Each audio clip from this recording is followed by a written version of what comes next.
Welcome back to the Fulton County Gospel News Podcast. My name is Barry Odell, and I am your host. Fulton County Gospel News is a bi-monthly publication of the Church of Christ in Mammoth Spring, Arkansas. And if you would like to learn more about this paper, visit our website, mammothspringchurchofchrist.com, and there you can find all the information you need. You can subscribe to the paper as a PDF through your email, or you can get a hard copy through the United States Postal Service. The paper is always free of charge. Just let us know what we can do for you, and we'll be happy to add you to one of our mail lists. I'm going to read to you today an article from the January 1976 edition of Fulton County Gospel News, but before I do that, I want to say a couple of things. First of all, I've not been able to record many podcasts lately. I've been very busy with some other things, but hopefully I'm settling down a bit and getting back to recording this normally.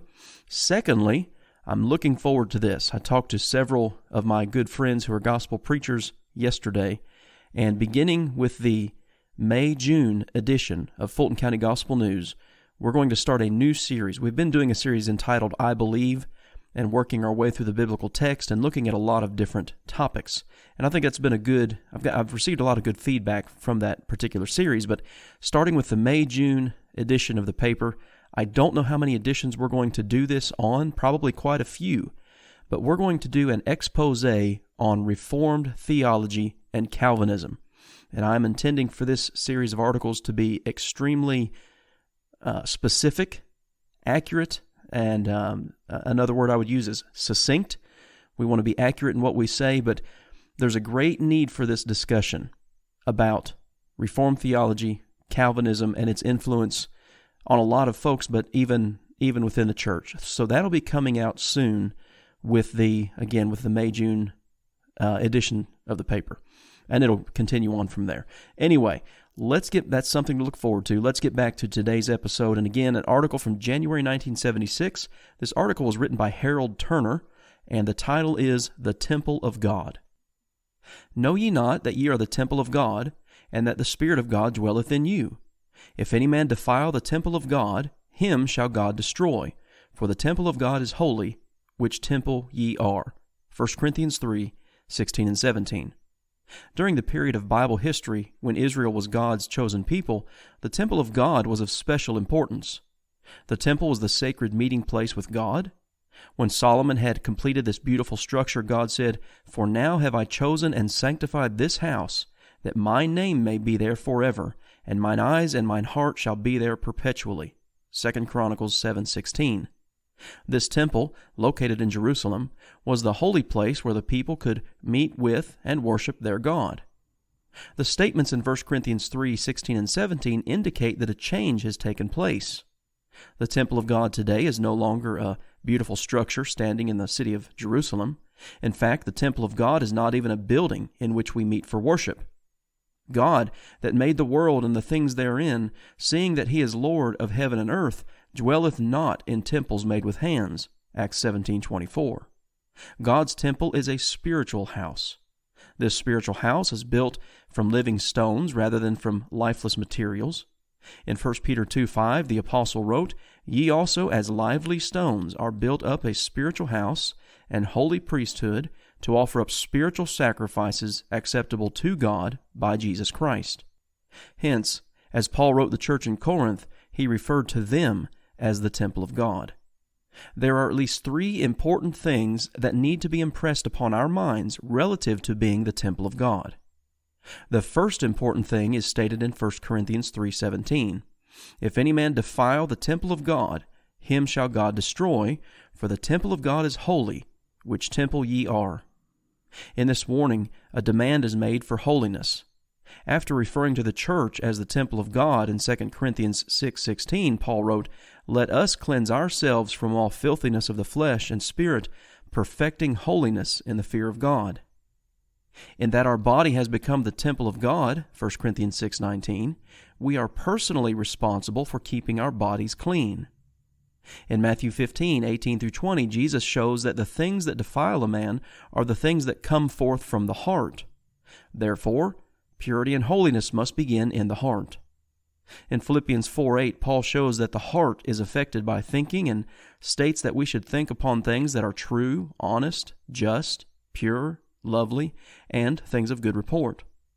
Though we must do everything within our power to keep our heart and life pure, The power to cleanse is with God. By responding to His instructions for our cleansing, we purify our souls, 1 Peter 1:22, and by continuing in His instructions, the blood of Christ continually cleanses us from our sins, 1 John 1:7.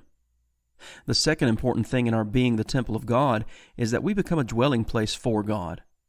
Paul said, "The Spirit of God dwells in you." In 2 Corinthians 6:16, Paul repeated this idea, but added, "For ye are the temple of the living God.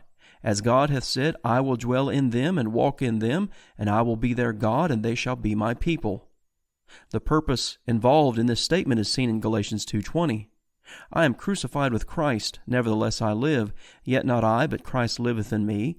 And the life which I now live in the flesh, I live by the faith of the Son of God, who loved me and gave himself for me." When we become a Christian, we not only become the dwelling place for God in our life, but we become the instrument through which He works His will. In Philippians 2:13, Paul wrote, "For it is God which worketh in you, both to will and to do of His good pleasure." As someone said, we become His hands, His feet, His eyes, and His mouth. Ephesians 5:30 puts it this way, "For we are members of His body, of His flesh, and of His bones." God has a great purpose here on earth, and this purpose is worked out through His temple, the church, with each member fulfilling his part. The third important thing about being the temple of God is that only from within this temple can we express acceptable worship to God. As 1 Peter 2:5 stated, we compose a spiritual house to offer up spiritual sacrifices acceptable to God by Jesus Christ. Paul reasoned that since God does not dwell in temples made with hands, He neither is worshipped with men's hands, Acts 17:25. Our worship is to arise from the heart, hence it is not a mechanical ritual, but a spiritual expression from the heart. Jesus showed displeasure with those who draweth nigh unto me with their mouth, and honoreth me with their lips, but their heart is far from me, Matthew 15:8. Every act of worship described in the New Testament is directly related to the heart. The Apostle Paul shows the seriousness of worship that does not employ the heart in 1 Corinthians 11:27-29. Here reference is made to eating the Lord's Supper in an indifferent manner. In doing so, Paul said, "For he that eateth and drinketh unworthily, eateth and drinketh damnation to himself, not discerning the Lord's body." The seat of worship is within the heart, and only those who have become a part of God's temple, the church, can offer up acceptable worship, 1 Peter 2:5. These three expressions, which describe the function of the church as the temple of God, should help us to understand both the importance of the church and the necessity of being a part of it. God dwells only within His temple, the church. So again, I thought that was a pretty good article from the January 76 edition of the paper, and was written by Harold Turner. 1 Corinthians 3:16 and 17 is talking about the corporate body, the church. I know that sometimes people mistakenly use that passage as if it were talking about our own individual physical bodies. Now, if you want to have that discussion, you need to go to the end of 1 Corinthians chapter 6. 1 Corinthians 3 is about the church, and we are a spiritual house, and we are individually members one of another, as Paul says in Romans chapter 12, verses 4 and 5. And we should never take for granted the blessing it is to be a member of the temple of God, and what a blessing it is to be able to worship God as a member of that temple. Well, listen, I appreciate you tuning into this episode of the Fulton County Gospel News Podcast. And if you've not yet subscribed to the podcast on your computer, go to podbean.com, search for Fulton County Gospel News, and become a follower. You can also do that on your Android and Apple devices with the Podbean app, and you'll get notifications when a new episode comes out. And you can also interact with each individual episode. Again, if you'd like the paper, visit our website, MammothSpringChurchOfChrist.com, and let us know what we can do for you. Thanks again for listening today, and I'll catch you on the next episode of the Fulton County Gospel News Podcast.